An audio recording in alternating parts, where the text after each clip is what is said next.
Christopher Lee Maher, welcome to the Human Capital Innovations Podcast. Thank you. How are you doing, John? I am well. It's a pleasure to be with you. We've been preparing for this episode for a long time now. It's a pleasure to finally have a chance to sit down with you and to chat, and even just chatting in the pre-interview and getting to know you a little bit and just finding all of the little connections in life. We don't live anywhere near each other, but we have these connections, and it's always fun to uncover those.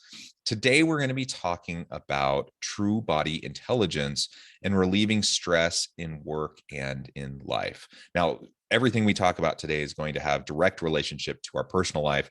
But as organizational leaders tuning in, I hope all of you will also think about what this means for your work life and what this means for your teams in the workplace, because we know that there's heightened levels of stress and anxiety and burnout at work.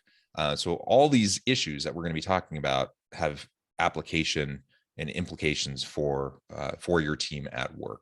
As we get started, I wanted to share Christopher's bio with everybody. Christopher Lee Maher is founder at True Body Intelligence. At the age of 22, Christopher was a Navy SEAL. In his prime, with a sleek 1.8% body fat, and pound for pound, he was one of the fittest people on the planet. He was also completely unaware of the full impact that stress would eventually have on his physical, mental, energetic, and emotional well-being. He trained all day long at a level on par with professional athletes. In fact, after the SEALs, he began focusing on his dream of making it to the US Olympic trials in track and field. A lack of awareness of the impact of high stored stress loads kept him from ever manifesting this dream. And of course, he's done so many other amazing things since then. Anything else, Christopher, you would like to share with listeners by way of your background before we launch on into the topic for today? Yeah, I mean, my background is pain, and was my teacher, and led me into this line of work and into this devotion to help others. And without that, to be honest with you, I have no idea what I would be doing. So I'm happy with my life, and I'm really grateful for all the stress that actually, in retrospect, I'm happy that I had all the stress to deal with, because it helped me develop myself in a way that I would have never had the opportunity had it not been that extreme. Yeah, stress is a great teacher. And, we're going to be talking about how we can go about relieving stress. That's not to say that all stress is bad. We know there are different types of stress, and we know that stress can move you towards action, and it can kind of shake things up. And there, it's a natural response. It's a biological and psychological response that has been built into us over, thousands and thousands of years as a human race. And so it has its place. The problem becomes when we get overwhelmed by the stressors and the anxieties and the different things in our life, and where we don't have the chance to use it as a learning tool, but rather we get sucked in, right? And then we end up ruminating. We end up rather than taking a positive step forward and learning from the challenges that we're facing, we just get stuck, right? And that is something that we all deal with at different points in our lives. We all have hard stuff. We all have challenges. We all have different stressors. We all have anxiety. We all have to deal with challenges at home, at work, in our community. That's just part of the human condition. We all have it at varying levels at different points in our lives. The question isn't whether or not we're going to have it. It's how we're going to respond when we have it, and can we do it in a healthy way? So I'm super excited to just really explore all of this with you today. Oh, well, this is great. Let's see. So where do I want to drop in first? The truth is that you don't have to have it. Okay. Meaning that the stress that's going on outside of you doesn't have to change what's happening inside of you. Right. And the biggest deal is that people self-medicate. And what I mean by self-medicate is they go into what I call the acceptable daily drugs, right? So either they're managing their stress load with caffeine in the morning and managing it with alcohol at night, or they're managing it with caffeine in the morning and now marijuana at night, or they're managing it with exercise, which is what I was doing. I was managing my stress with exercise, and then I was exercising too much, and I was ending up with all of these chronic injuries. And then I burned out my energy so much, it made it very difficult for me to sleep. And so one of the misnomers within stress is the topic that we're really talking about is distress, right? Yes, there are positive stressors, there's eustressors, and we are meant to process a certain amount of stress. But I'm going to give you a concept, okay? And the concept is that human beings can only recover from so much stress within a 24-hour period, right? And so that means that when you're sleeping, you're meant to recover from that stress load from the day before. The challenge is that people's stress loads are so high that when they go to sleep, they're actually not recovering from the stress they had that day. So I call it your restore, repair, and recovery rate is too low, and their accumulated stress load is too high, right? And then at that point, they start to experience some kind of um, some kind of symptom, right? And that symptom could be impatience. That symptom could be poor sleep. That symptom could be excessive weight gain, uh, distraction, a number of small symptoms that eventually turn into like bigger symptoms like, wow, this is so weird. I went in for a regular checkup and my doc told me that I have colon cancer and I'm 44 years old. How did I get from here to there? And the truth is that they had an unresolved stress load that they never dealt with. And so stress manifests as tension in the body, and then tension turns into distortion. And what that means is it actually changes the inner bone rotational relationships that you have. Okay. And then what do most Americans suffer from? Low back stiffness, low back pain, or a reduced range of motion in their neck and neck stiffness. Right. I read an article in 2000, and the article hinted that 47% of Americans have reported back pain. 47%. Well, we know in that 47%, we're not including children. Okay. Or at least I thought we weren't until I started working with children. So that's a large portion of our population. So if you have 330 million people in the United States, we're talking almost 150 million people who have reported back pain. Well, what does that tell you? It tells you that there's enough structural distortion to create remarkable amounts of stiffness. The challenge is when you have the stiffness in the body says, look, in order to reduce the discomfort, why don't I release some fluid into the area so we reduce the friction? So that's 47%. So we have 150 million people in the United States running around with low back pain. Okay, that is that's too much, right? So if you have the distortion and we step back, that means we have the tension, and in order to have the tension, we have to have the unresolved stress loads. Yeah. And so the key is, how do I reduce my unresolved stress load? Well, you have to take the tension out, because the tension is what's in between the stress and the distortion. So now I got to go in and I have to implement some form of practice that will allow me to pull enough tension out that I can start to feel normal.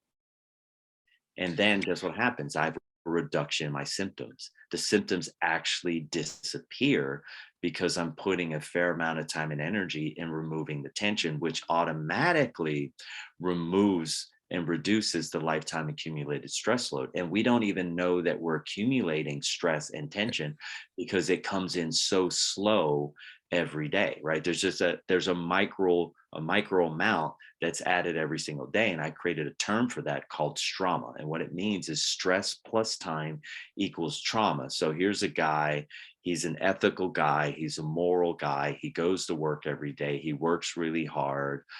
He shows up on time. He's doing all the things that are right, but he's not aware that the workload he's dealing with is greater than what he can process in a 24-hour period because his restore, repair, and recovery rate is too low. So he bends down to tie his shoes to go to work, and he ruptures a disc. And now he's in his bed for 2.5 months repairing, right? And this is, so what is he repairing from? He didn't have blunt force trauma. It's not like he went snowboarding and this 16-year-old kid came across his right side and knocked him over and twisted his back. No, this is actually from too much accumulated stress that's never been dealt with, because the lifestyle that we live is beyond our capacity to repair. Yeah, yeah. Super, super interesting. And I think about everything you're saying. I'm like, oh, that seems to apply to me. Oh, there's a lot of that that I suspect applies to many people listening right now. And I'll often, tell my wife, I'm like, oh, I didn't sleep so great last night. Oh, I have some back pain, or my wife notices that I was maybe clenching or grinding my teeth or something like that. And I'm like, I don't know. I don't feel stressed. I don't feel like, I feel fine. I don't feel like there's any huge thing hanging over my head that would cause me to kind of be in that state of being. But what you just described, that cumulative stress load, it builds up imperceptibly over time. And unless you're finding ways, in healthy ways, to release it and to repair, then inevitably it's going to end up manifesting in ways that just aren't healthy, that aren't good for you. And so we need to, take stock personally about, like, what are we doing? What does our daily load look like? Um, and I would love to hear from you. Like, what are some of those specific things that we can start to do right away that can find us in better balance? And if we can start to do that for ourselves, then that'll put us in a position where we can model that kind of behavior and look out for the health of our team at work as well.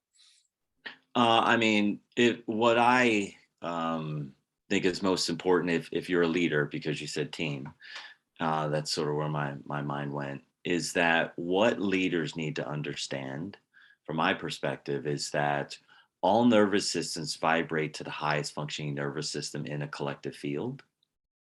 And so if your leader is stressed, his team by and large is going to be stressed. And so I'm looking for what I call, I created a term called impact leadership, right? An impact leader is someone that is reducing on a daily basis. They're being super responsible to themselves and are reducing their lifetime accumulated stress load. And the first thing to do is to look at how you're self-medicating.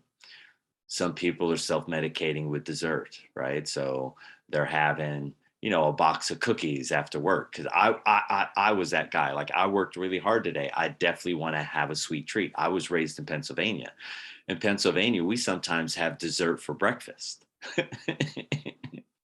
So some of the things that people can do that are really easy are look at what daily drugs, acceptable drugs that you're using, and reduce one of them.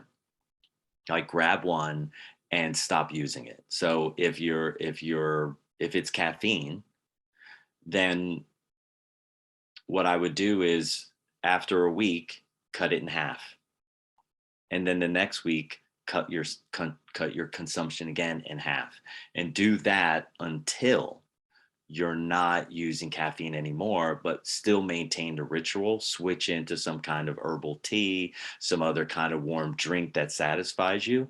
And as soon as you get off of that train, what's going to happen is your body's going to stop releasing what are called stress hormones, so cortisol and adrenaline. And your stress markers take 365 days in order to stop running in your system.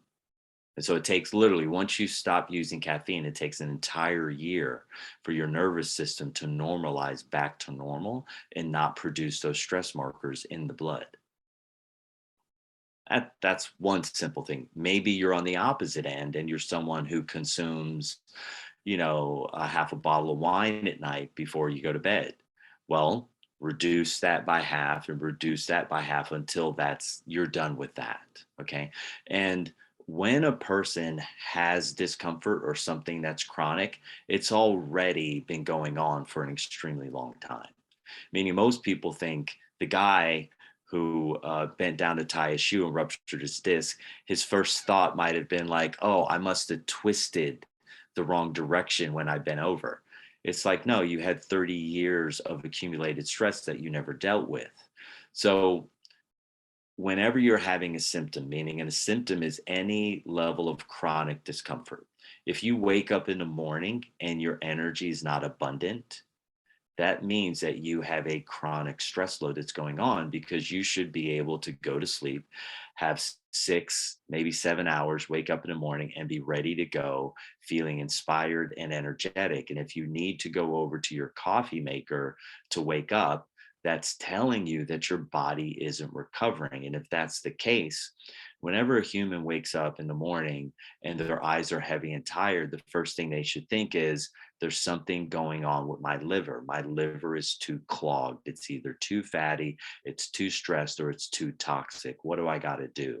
They should get into some kind of either minor or major liver cleanse or detoxification program in order to get that organ running really, really well. Because if your liver runs well, your energy is always coursing freely and you always have a good night's sleep, meaning you go to sleep at an appropriate time and you wake up and you feel rested when you wake up. The challenge is most American adults don't have that feeling, which is informing you that the diet that they're on is too heavily processed. And the substances that they're using to manage their stress are too toxic for their system, and they're too consistent. And so you have to have a break, you have to have a reprieve away from your poor habits. Okay, because everybody wants to have energy, because look, it's the United States. We're taught from a very young age that more is always better. So, well, if I want to get ahead, and what am I going to do? Well, I'm gonna apply this idea that working harder is smarter. And the reality is, it's not, because when you go too far, you've gone too far. And Yeah. once you get in a habit of going too far, that feels normal for you. And once that feels normal, you have no idea that you're creating and accumulating more stress than your body can actually handle. But the first sign is, I wake up and my eyes are tired and my eyes are heavy. If that's the case, you need to take serious stock of what I'm sharing with you and go, oh, okay, that makes sense. My restore, repair, and recovery rate is too low because my lifetime accumulated stress load is too high. So I got two things that I can do. I can either address this with my diet, I can address this with going to sleep earlier, or I can actually reduce the amount of stress that I've accumulated through either some form of meditation, which for me is way too slow, or some form of breath exercise, which for me is way too slow, or I can go directly into the structural body and start stripping out massive amounts of tension. And the challenge is that most people who've adopted managing their stress with some kind of chemical, either alcohol or caffeine, a downer or an upper, have parents who modeled that example for them. And so they feel like if they're not doing what their parents was doing, they're somehow being disloyal. And so imagine that these stress loads have been going on for thousands of years. And somehow you have to have a successful pattern interrupt in your pattern, whatever your pattern is. Yeah. Yeah. Well, and so I think again, what is that pattern interrupt going to be for me? Much of what you're saying, I'm taking stock as you're talking. I'm like, these are definitely things I need to be thinking more about. Um, I need to have a pattern interrupt in my own life in some of these areas. But also when we go back into the workplace and I look around and I see high levels of stress and anxiety and I see burnout and I see people disengaged, lackadaisical in their work, not passionate, not purpose driven. And when I see those things, a lot of it's going to come back to what you're talking about. And so, what can I do to pattern interrupt, that kind of existence within the team in the workplace?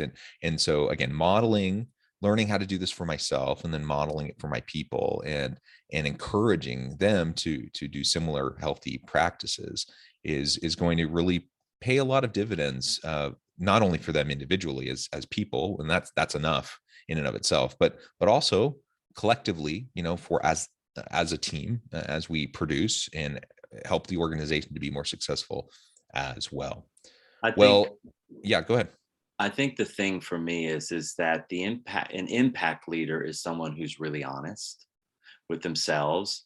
And as an impact leader, if you're waking up in the morning and you're exhausted, you have to be honest with yourself and you have to go, whoa, something's going on. Because when I woke up as a little kid, I was ready to go in the morning. How come I have to have 3 cups of coffee before I go to work? Or I have to have a cup of Joe? And an impact leader is someone who's incredibly honest with themselves first, and they're able to self assess and be in reality rather than in delusion. Yeah, yeah. Well said.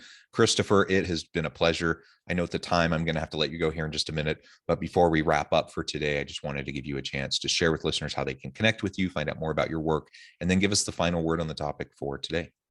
Okay, for you guys, the easiest way is to go to Amazon.com and pick up my book, Free for Life: A U.S. Navy SEAL's Path to Inner Freedom and Outer Peace. And that's simple. You can go to TrueBodyIntelligence.com, and I think there's a couple of videos there and some information, but it's really all sort of basic. And you can figure out how to get a hold of me. You could email us at support@truebodyintelligence.com, and organize a call or some time to gather together. The word for the day is honesty. I love it. Thank you, Christopher. It's been a pleasure. I encourage listeners to reach out, get connected, find out more about what Christopher can do for you. Check out the website, check out his book. And as always, I hope everyone can stay healthy and safe, that you can find meaning and purpose at work each and every day. And I hope you all have a great week.